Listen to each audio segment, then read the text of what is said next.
mu kwana. Matsalar bara na daɗa addabar arewa, yara kankana a su ne ake zubarwa.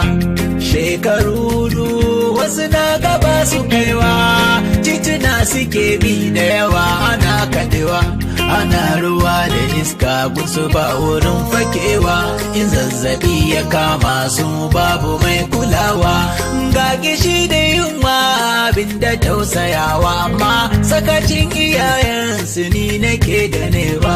Ya zan ciyar da kaina in kasa ciyar da ɗana. Mu kwana. Matsalar bara na daɗa addabar arewa, yara kankana a su ne ake zubarwa. Shekaru wasu na gaba su kaiwa, tituna suke bi da yawa ana kadewa. Ana ruwa da iska gusu ba wurin fakewa, in zazzabi ya kama su babu mai kulawa. Ga gishi da yunwa abin da tausayawa, amma sakacin iyayensu ni nake ganewa.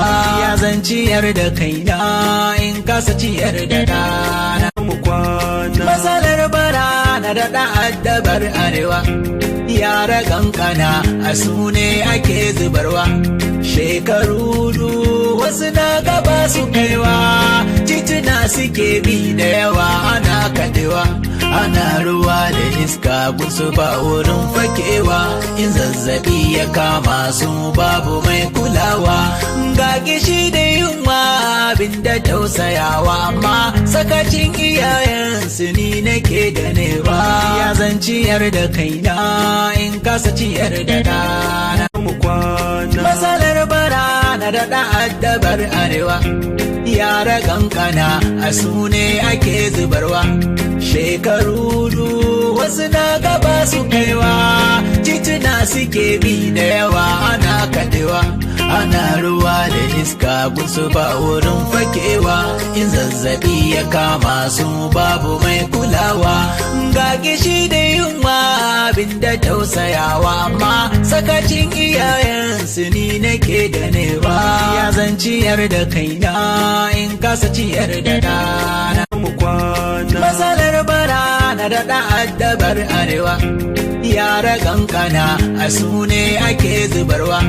Shekaru wasu na gaba su kaiwa, tituna suke bi da yawa ana kadewa. Ana ruwa da iska gusu ba wurin fakewa, in zazzabi ya kama su babu mai kulawa. Ga gishi da yunwa abin da tausayawa, amma sakacin iyayensu ni nake ganewa. Ya zan ciyar da kaina in kasa ciyar da ɗana. Mu kwana.